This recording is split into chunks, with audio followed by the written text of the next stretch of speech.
حج 2025 کے سلسلے میں پہلا تربیتی سیشن ہے، انٹروڈکشن اس میں ہم کریں گے، اور انشاءاللہ جس طرح سے پچھلے سال ہم نے حج کے سیشن منعقد کیے تھے زوم کے حساب سے، اسی طرح سے ہماری ترتیب رہے گی۔ تو میں بس تھوڑا سا تمہید باندھ کے پھر ہمارے پیارے شفیق مہربان ابو محمد مدنی صاحب کو گزارش کروں گا کہ وہ کچھ انٹروڈکشن دیں گے سفر حج کی تیاری کے سلسلے میں۔ میں تھوڑا سا حج کا فلسفہ بیان کرنا چاہتا ہوں۔ حج در حقیقت ایک عاشقانہ سفر ہے۔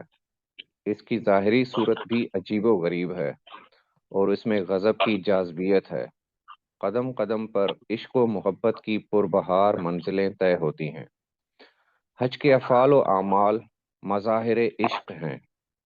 اسی عاشقانہ بنیاد کی وجہ سے اس کے افعال اور اعمال عقل و فہم میں آئیں یا نہ آئیں، انہیں ادا کیا جاتا ہے۔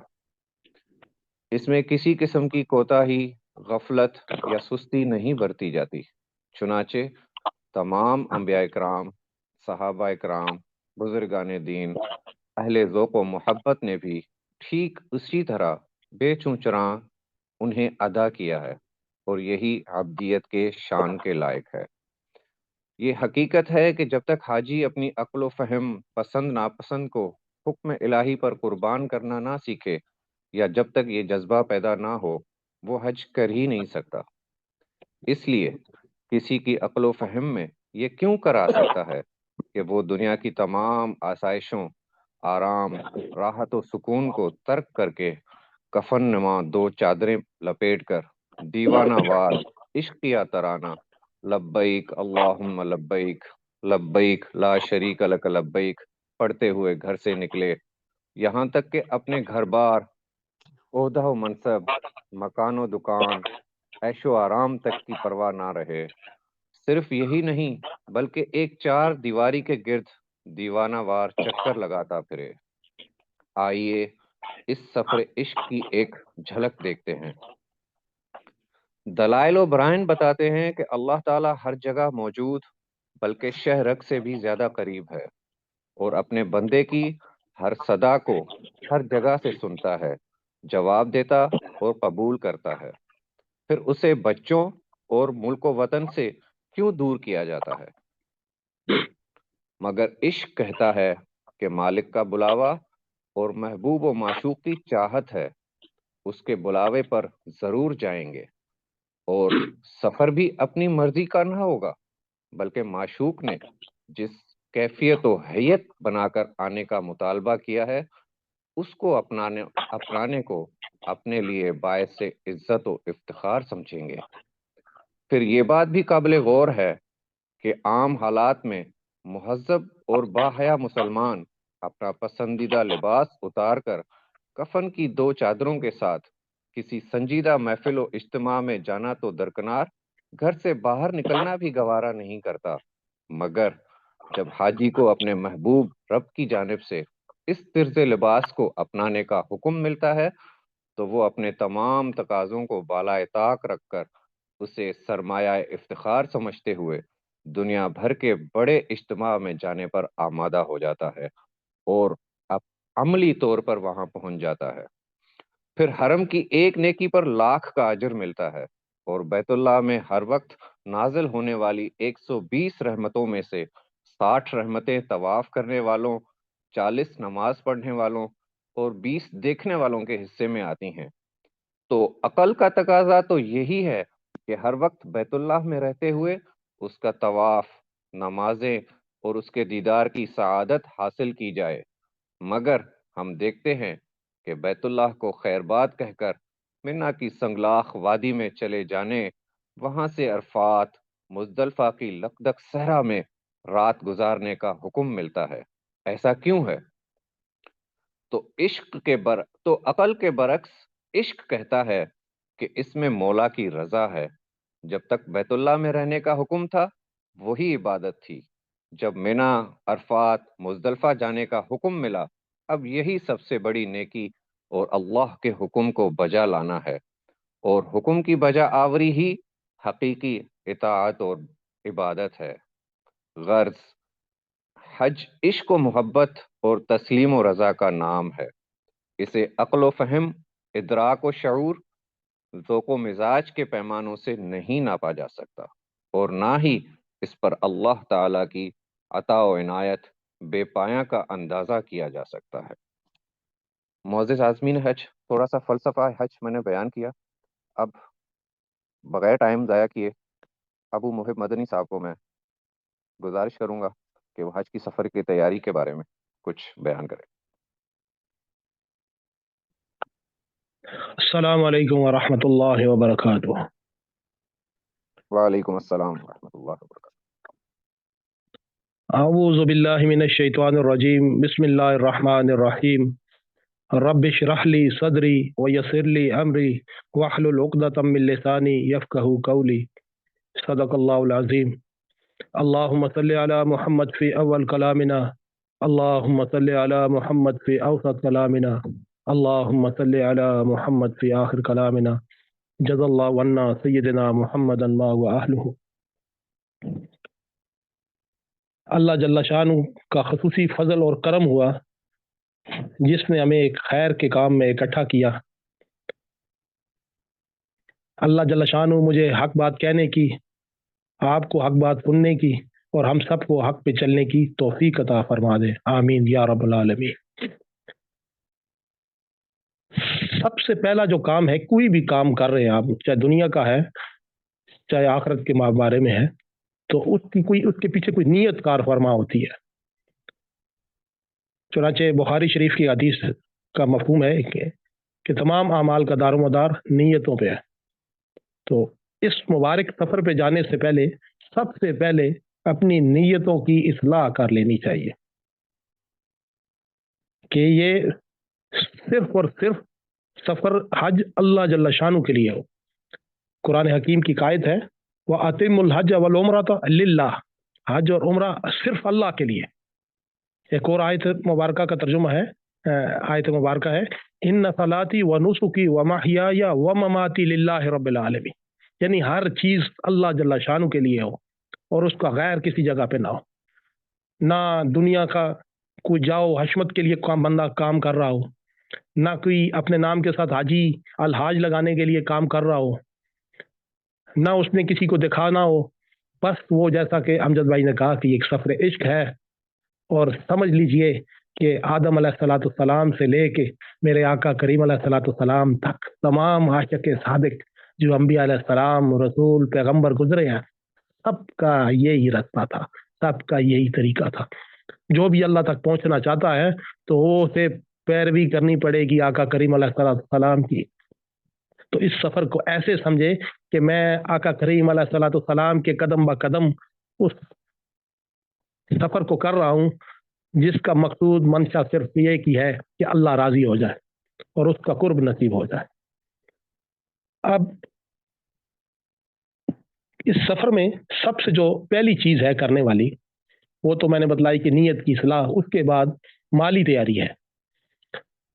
چونکہ حج استطاعت پہ ہی فرض ہوا، تو اس کے اندر یہ شامل ہے کہ وہ جس وقت سفر حج کے لیے جائے تو اس کے گھر والوں کے لیے بھی وہ خرچ چھوڑ کے جائے، وہاں پہ بھی خرچ کرنے کے لیے اس کے پاس پیسے ہوں، وہاں پہ دوران سفر حج وقرا مکہ و مدینہ پہ بھی خرچ کرے، حجاج کا اکرام بھی کرے، واپسی پہ احباب کے لیے کچھ طائف بھی لے آئے، کھجوریں یا وہاں پہ کچھ تبرکات جو کچھ اور بھی ہوں وہ بھی لے آئے۔ تو اس کے لیے وہ اپنے حلال مال کو استعمال کرے، کسی کا حق دبائے بغیر اس میں حلال مال کو استعمال کرے۔ کیونکہ دو حجاج کا معاملہ سمجھ لیں، دونوں حجاج پراگندہ حال، یعنی بالوں میں مٹی پڑی ہوئی ہے، بال الجھے ہوئے ہیں، میلے احرام میں ہیں، دونوں عرفات میں ہیں۔